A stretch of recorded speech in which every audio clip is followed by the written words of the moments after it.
UFC 322. Oh, what could have been, man? What could have been? By the way, you like that? You like the Tyrone Magnus walk into frame to start the video? I'm kind of digging that personally myself. But we're not here for that. We're here to talk about UFC 322 that took place over the past weekend. And we were so close, dude. We were so close to having a generational fight card. Truly, truly one of those all-time special ones. But alas, we got what we got tonight. So I'm here to break down this card. Let's go through it. Starting with the early prelim fights, which was topped off with Matthias Camilo defeating Vyacheslav Borshchev by unanimous decision. I can't lie. I thought Borshchev won this fight. I had him 29-28 winning this fight. I thought, Camilo had a lot of control time, obviously. He looked good, but he was really starting to slow down in the last few rounds, and he really wasn't throwing anything. What he was throwing was connecting on Borshchev, but it didn't look like it was that damaging. Borshchev continued to press forward. He had the jab going. It wasn't really a strong jab, but I just thought Vyacheslav did enough in the third round to just keep to kind of keep advantage over him and win the fight 29-28. Judging having a 30-27 is kind of ridiculous to me, but still, good win for Camilo here. I'm sad to see Vyacheslav lose this because I think this will be his last fight in the UFC. And if so, that was a very fun run he had. He's a very charismatic individual, and it sucks to see him go out like this. Now he's 8-7, so hopefully he can continue to do well wherever he goes on from here. Up next, we have Susurkaev defeating McConico by KO in the third round. Susurkaev, this fucking guy, dude. I swear, he does not learn, bro. He goes out there, he's fucking around. He's keeping it close with McConico. He has really bad striking defense still. Like, you'd see, like, the way he, the way this guy, like, defends his striking is literally to just, like, totally close himself up and back up. Which, like a boxer or something, dude. Like, in a boxing fight. It's just so weird because then McConnell then takes that advantage, controls the distance, comes in and throws some really nasty, heavy shots in the clinch, which continues to make himself look good. I genuinely thought going into the third round, I was scared. I was like, hey, yo, McConnell could be up on this fight, man. He could be up on the scorecards here. Genuinely, I was nervous for this guy that he's going to get fucking fraud checked here as a minus 1,200 favorite. But in the third round, he threw a good overhand right, that one that McConico didn't see coming. In real time, it looked kind of fluky, but it was a good punch thrown. It was a pretty decent stoppage. Overall, his performance was fine. He threw good kicks and takedowns, but he really couldn't keep him down.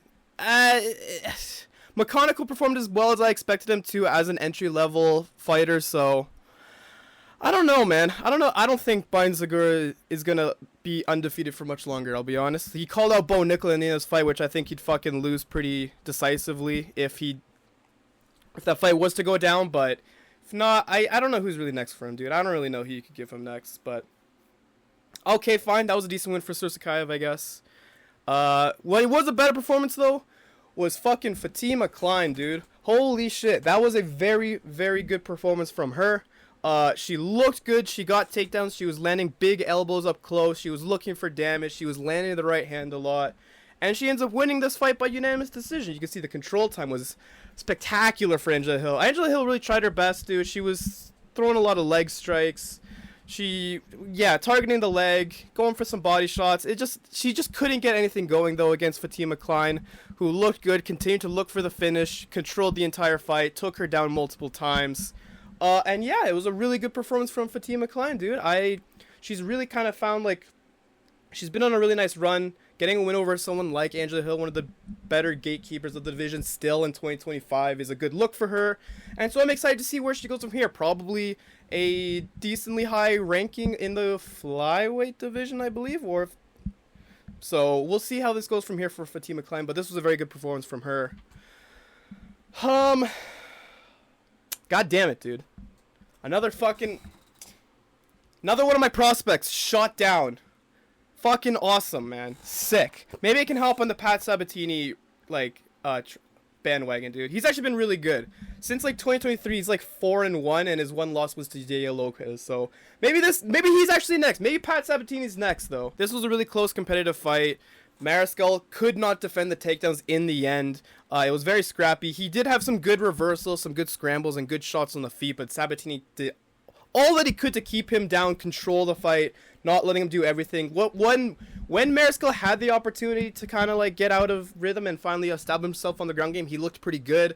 But Pat Sabatini, man, he's just good at the takedown, man. He's got a really, really good wrestling game, and that's something I've come to realize about him, is that he's actually a way better wrestler and being able to get the takedown than I kind of give him credit for.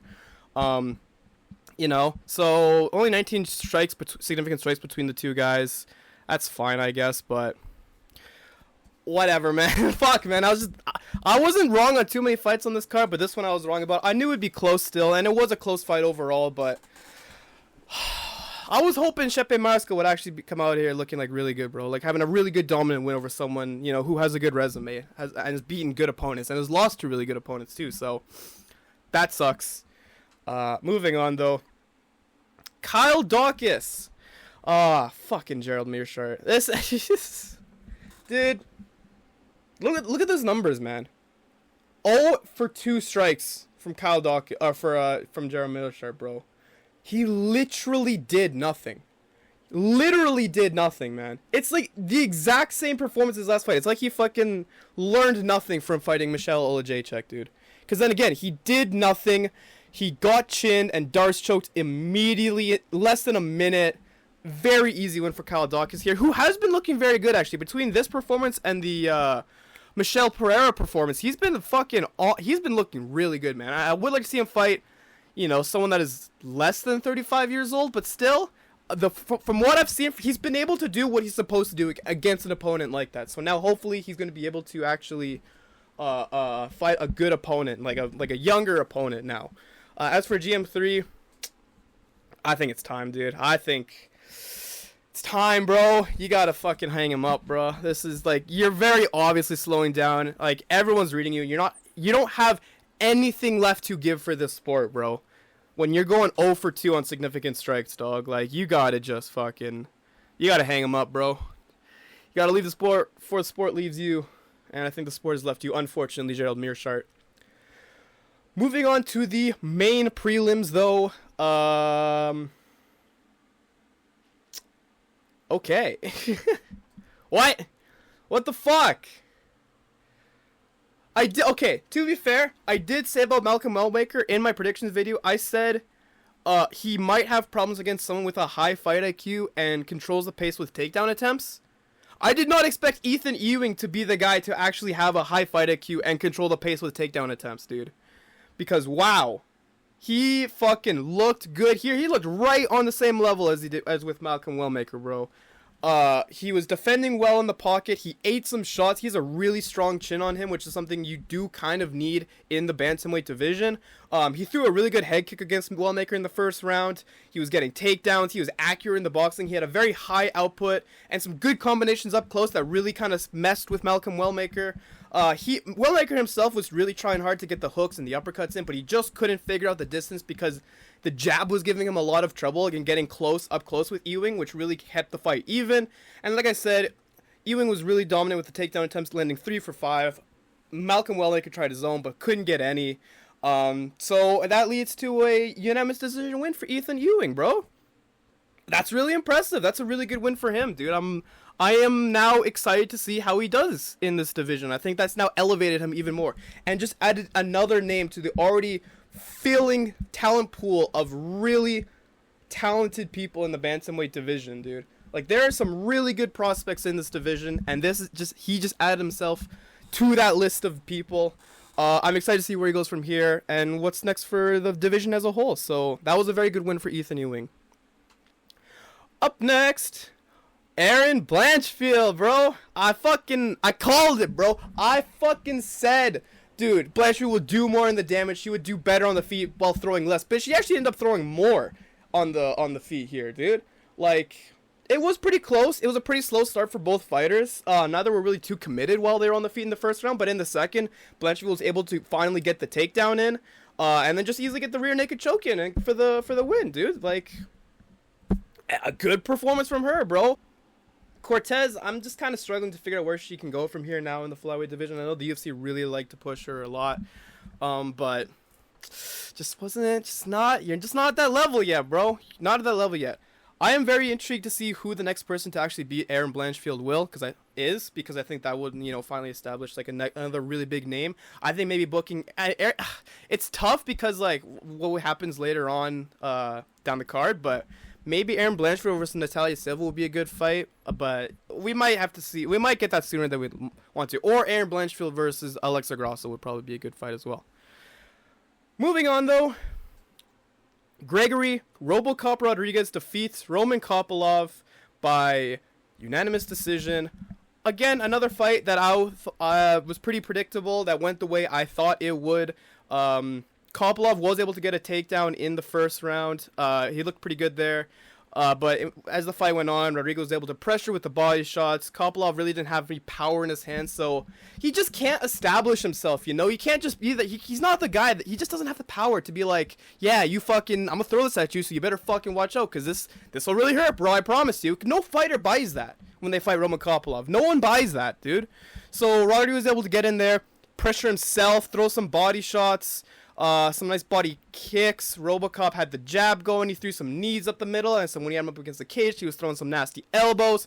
Basically just walking him down and beating him up for the entire fight. Kopylov did try his own kicks, but he just couldn't do anything against the power that Rodrigues has. Still, though, I will give him credit for having quite a good chin on Kopylov. That really, really helps.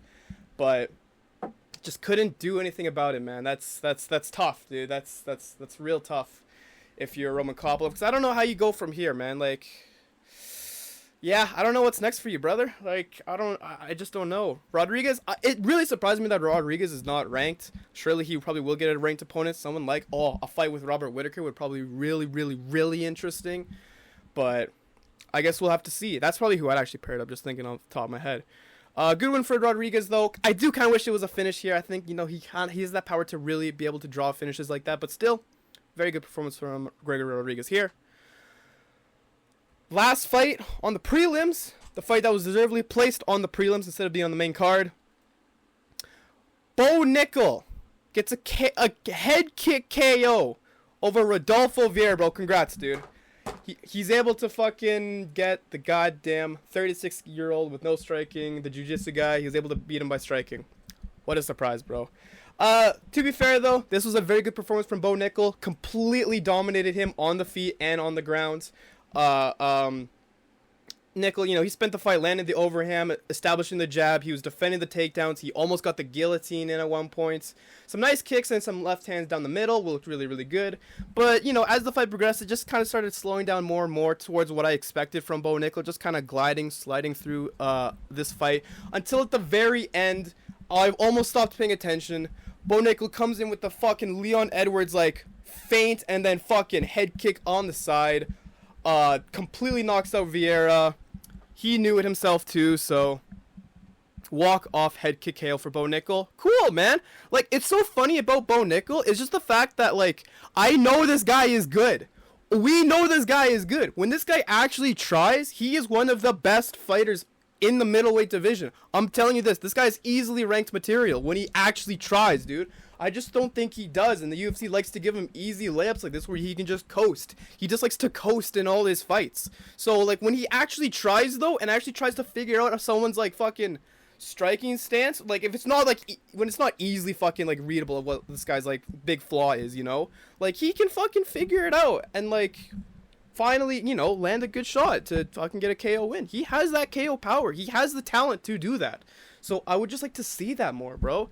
And there obviously still is some questions about how he fights, you know, when he's taking, like, punishment himself, obviously, when he's getting fucking knee to the body. We didn't see that in this fight at all, so maybe there are still some those kind of, like, flaws in his game that still have yet to be really, like, fucking taken advantage of with other fighters.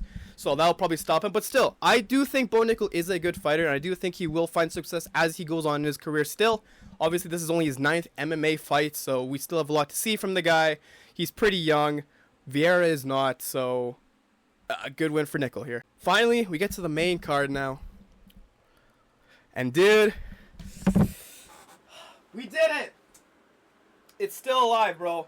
Benoit Saint-Denis, bro. This This beautiful bastard of a man, dude. This guy, bro.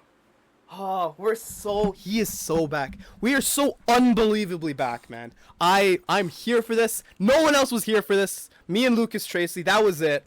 Dude, holy shit. 16 seconds is all it took to beat Beneil Dariush. People were like, oh, bro, the fucking hands, bro. He just doesn't have the fucking power in his hands, bro. Dude, one, all it took was one strike right here. Like, right under the ear, dude. One strike is all it took. Fucking Beneil face plants the mat, arms sprawled out, straight fucking get the chalk out, bro. Draw a fucking line around this guy, dude. It's over, bro. Benoit Saint-Denis is the fucking man, dude. In terms of what this means for Beneil, bro, you might have to fucking just go to BJJ, bro. Like, it might be time, bro. That chin is that went from a sus chin to like, wow, your chin is actually very weak. Like, not to discredit BSD, he's obviously showing he has some power behind his punches, but BSD knocks you out in 16 seconds? You know, people are like, oh, Kyle Prepelic was outboxing BSD, Mauricio Rufy was outboxing BSD, and then Beneil, like the ultimate scrambly man, bro, gets out-scrambled by BSD in the very beginning, and gets caught with a punch and laid out in 16 seconds, dude. You know what's funny? He hasn't even lost that many fights, but that type of performance already has me talking like you should retire. You only lost 3 times in like that long stretch you've had, bro. But like you looked bad. That was a bad loss for Beneil Dariush, dude. That was tough. Anyways, though, Benoit Saint-Denis getting that title fight, dude. I'm sorry, you just have to accept it, bro. Like, you can deny it all you want. Benoit Saint-Denis getting the title shot, and he's gonna fucking win the title, dude. He's gonna be the one to beat Ilia Topuria. I'm calling it right now. He will be the one, bro. Not Patty, not fucking Justin Gaethje. Benoit Saint-Denis is gonna be the fucking guy, dude. I'm calling it right now. Calling it right now. Great performance from him. Great performance from him, dude. I even have my notes up for that fucking performance, dude. I didn't even need to see anything, because that's how fucking goated my guy is here, bro. I can't wait for the year in review video, because then I got to talk about how good of a year this guy's had. The bounce back, the comeback of the year, bro. It's insane. Anyway, next fight. Holy shit, man. Holy shit, man. Wow. Wow. That's Carlos Prates KO'd Leon Edwards. I'm sure I've already seen like a million edits of this fucking fight and this finish and how this went, dude. Alright, it went as I predicted. Edwards would look good at the start. I thought he would just try to reverse grapple Prates a lot more. He actually initiated a lot more takedowns and clinches coming off of Prates' leg kicks, which was interesting. But like I said, Prates always does usually start slow. Edwards hops on that, takes advantage. He's got the clinch in, was controlling the fight, got to his back, tried to get something with there. Prates did really good at controlling the wrist and getting back up from the takedowns. That was all the first round. It ended with him basically on his back. But then Prates just tried to keep him back open, tried to keep him in the open. And when he did, he could start to, like, you know, kind of pick apart his opponent. Edwards was kind of being a bit more predictable. And then, dude, he kind of just noticed. He saw that opportunity right down the middle. Looked like a good fucking thing to throw. He found the open space in the middle. So he fucking throws a nuke down there, bro. It's actually a left hand. Catches Edwards. Flatline KOs him. Actually goes in for the punch, too. Gets the KO win in the second round. Cinema, dude. This was fantastic. This was awesome to see. This was exactly the kind of performance I wanted out of Carlos Prates, and we got it. Looked amazing, landing the big knees to the body too. The right hooks were fantastic. Yeah, man, this guy's got some serious power behind his punches. It's not only that though, but he's so calculated. He knows when to throw strikes and knows when and how to find the best opportunities to knock you out. It's not just pure power, but it's actual smart fighting itself, which is something I really, really like about Prates. In terms of like his future, I mean, obviously this makes him a top 5 welterweight. In terms of how he would do in a title fight, it's definitely interesting to see, because he does stand out amongst like a bunch of guys that are like, you know, kind of grapple heavy, cardio heavy guys. He kind of stands out as like being the big power puncher or the big striker of the division right now. So we'll see how that goes from here. But fantastic performance for Carlos Prates. Leon Edwards. Ouch. Dude. Oh, man. What do you? I don't know what you say about that, bro. He was smiling as he was down, dude. Like, I don't know how you go. I don't know where you go from here, bro. Like I said, you got turned into an edit. Like, you've been edited like crazy, dog. They're down you. He has to win his next one, right? He literally has to. I don't know who it'll be, but he literally has to, man. He needs to end this, bro, right now. He needs to he needs to stop this losing streak immediately. I don't know who. I don't know against who. I don't know how he does it. We'll have to see when he gets booked for his next fight, but Prates is the fucking man, dude. Hopefully he is the hero that this division needs right now, dude. Or maybe he isn't. Maybe he isn't because Michael Morales, holy shit, dude, defeats Sean Brady first round TKO. Whoa. This was a massive improvement in his game, dude. Look at that significant strike, man. Brady just couldn't get anything going. He couldn't find the takedown. He couldn't get up close. Trying to do damage like I thought he was able to. Kind of get into the blitz with him. Trying to get his hands around. He just couldn't get there, man. And so whenever he did try to blitz, Morales would start. He was trying to the entire time. Morales was figuring him out. Morales actually had the fight IQ. I actually can't believe it. He was way more composed than he usually is. Way more collected.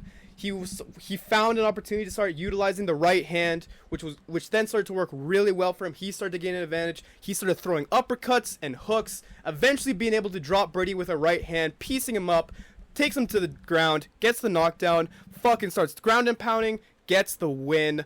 First round KO.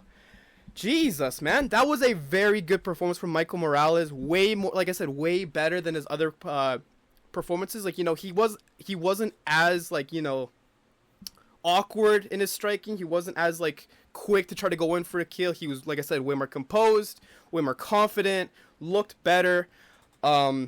Fantastic fucking performance from him, dude.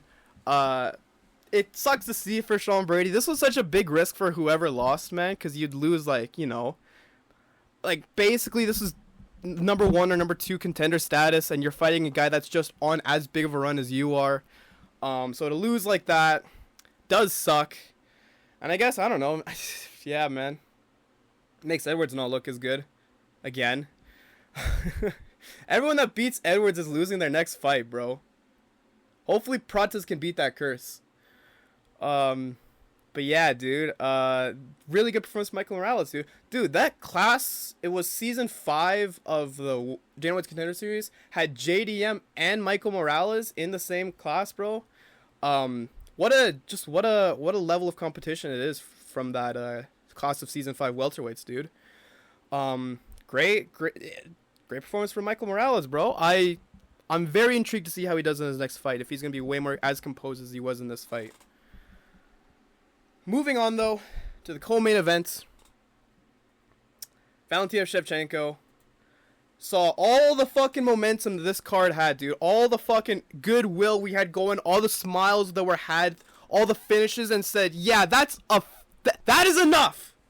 We're gonna put an end to that right now. Enough. I'm going to just take this small woman, take her down from the clinch, leg sweep from behind, and just lay on her in half guard for 25 minutes. That's what you're going to get from me, dog. That's the best I can do for you. God damn it, bro. God damn it, dude. 13 minutes of control time in a 25-minute fight. I hate looking at this. 5 out of 6 takedowns won, bro. Oh, my God. There's not even that much to say about this fight, really. It was just domination, dude. I'll go through the things I predicted. Is that Weili would be more explosive, quicker, throwing in the combos, which she just really wasn't. I thought I'd seen, like, you know, enough from the Suarez fight where she was in the clinch a lot. She would be a lot more dangerous than what she actually turned out to be. Or Shevchenko's just the GOAT at clinching, dog. Like, I don't know what else there is. What other possibility? Because she wasn't able to get her takedown attempts at all. She wasn't able to defend any of the takedowns, basically. And wasn't able to throw any combos countering from the leg game. I thought her grappling would improve, and it just didn't. I don't know what to say. Shevchenko is the women's GOAT. I don't want to say it was a disappointing performance, but after the fucking 4 finishes in a row, like, you know, 2 of them being first round, this was a tough fight to swallow. But here she is, the GOAT of the division. As of who's next for her, like I said, Natalia Silva is probable. No one else in the flyweight division is really on as good of a winning streak as she is. So, we still got people like Grosso in the mix. Obviously, Aaron Blanchfield just had a really good performance. Zhang Weili, I wonder what I'm gonna be honest, bro. Zhang Weili needs to go back down. That's what I would do about Zhang Weili, bro. I'm saying, fuck this, dude. I'm not sticking around here fighting fucking, like, Amanda Lemos again on, like, the co-main event of a fight night now. You know what I mean? I'm fucking taking my pay-per-view pays, bro. I'm winning the strawweight title from Mackenzie Dern because I fucking can. I think that's what she should do. That's literally what she should do. Ruin Mackenzie's Dern legacy and just, like, as a basic little fucking paper champion, dude. Because she's not. She's too small. She's too small. The weight advantage clearly played a factor in this fight, and there's just nothing she could have done. I guess, man. I don't know. I don't know. This makes me sad. You know what makes me sadder?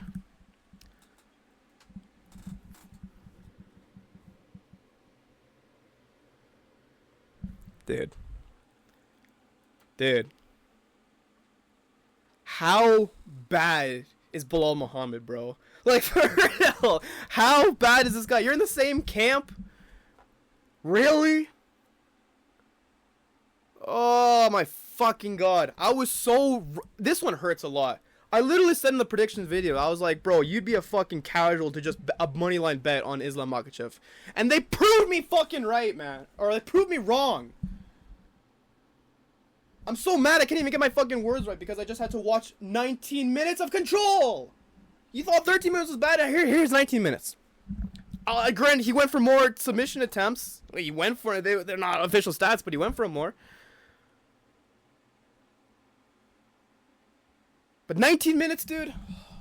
Oh, God, dude. How does this make any sense? This literally breaks MMA math. How was Volk so close? How was Poirier so close? Like, how? It doesn't fucking add up, dude. It just doesn't. This doesn't add up. This result doesn't add up, man. It was the calf kicks, really, that was able to keep JDM at bay. Like I said, Bilal was taking down fucking notes like crazy for that one, bro.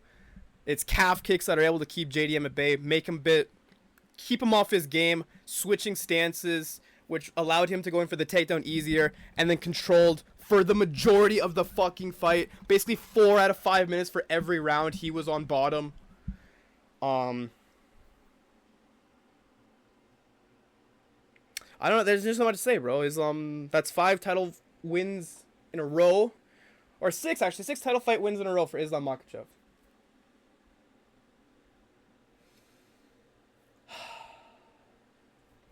What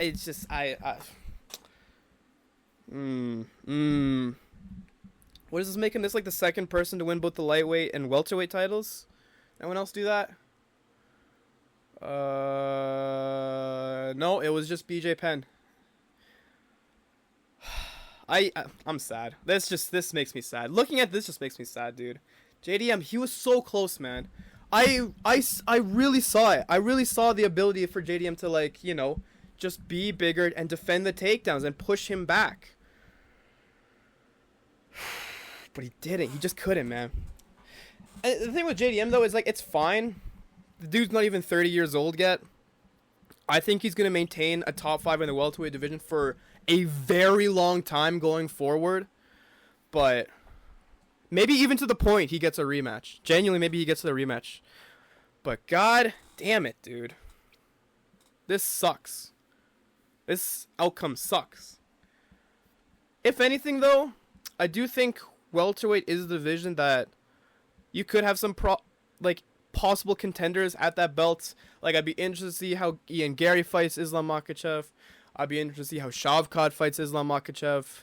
Maybe even Kamaru Usman, which the talks of Kamaru Usman getting a title fight, I think, after a Joaquin Buckley win are fucking ridiculous, frankly, but we will have to see, man, because this sucks. This sucks, man. The welterweight division had so much fucking momentum going for it, dude. Genuinely, if Islam didn't come in here and win that fight, like, welterweight actually would have had some fucking momentum going, dude. But now it's like it's not like a Khamzat Chimaev light where it's like he's gonna defend the belt probably often, but like damn, dude. This win, this Islam Makhachev win is probably his best because it shifts the narrative so much from like everything we'd seen from him at lightweight, all the questions we had for him at lightweight, you know. It just shifts that over, and I think maybe what it is just you need that someone like experienced. You know what I mean? Like, 'cause, you know, like Volkanovski and Poirier are older guys. Della Maddalena's a bit younger. Maybe just someone that needs more road time to fucking really figure out Islam Makhachev, dude. But I don't know what to think, man. Actually, what I think is that we haven't had like a real good UFC main event for a few months now, aside from the Pereira finish, dude. Like we've been kind of like on a skid. Like they're not bad. It's not a bad performance, not a bad outcome, but it's like, damn, dude, it could have been more exciting. You know what I mean? And it goes with the last fight too. You know, back to back, 13-minute control time turned into 19-minute control time, dude. Like, fuck, man. I can't help but think this got away. Overall, though, it was a good fight card. That stretch from Bo Nickal to Michael Morales was fucking generational, dude. Those were fantastic fights. Overall, I'd give this card probably a 5 out of 10. Wasn't the best. It was very inconsistent, you know. It had some very high highs, but it had some very low lows. Overall, I went 9 and 5 on predictions, which is not bad, but considering going into the Michael Morales Sean Brady fight, I was fucking 9 and 2 on predictions, and then got the last 3 fucking wrong, man. So it was going well for a long time, and one of them should have been a win because fucking Malcolm Wellmaker just got fraud checked. So awesome. Fuck, man. Oh, god damn it. You know, so close to a great card. Anyway, there are 3 cards left in the UFC calendar this year. I'm excited to talk more about those, and then a kind of a yearly wrap-up, I guess, for 2025. I'm excited to talk about that. Who did the best, who did the worst. Have my own awards because MMA awards are dog shit. But that's still a ways away. Let me know what you guys thought of this card down in the comment section down below. Be sure to leave me a like if you enjoyed the video, and subscribe if you want to see more from me, and share the video. I don't know why I isolated just sharing the video, but you should totally do that. You know, while you're at it, share this entire playlist of all my predictions and reactions of UFC events over the past few months, as well as this video that YouTube thinks you will like. You should click on right now and subscribe to the channel right here. But that's gonna do it for me, man. I will see you guys in the next video. Goodbye.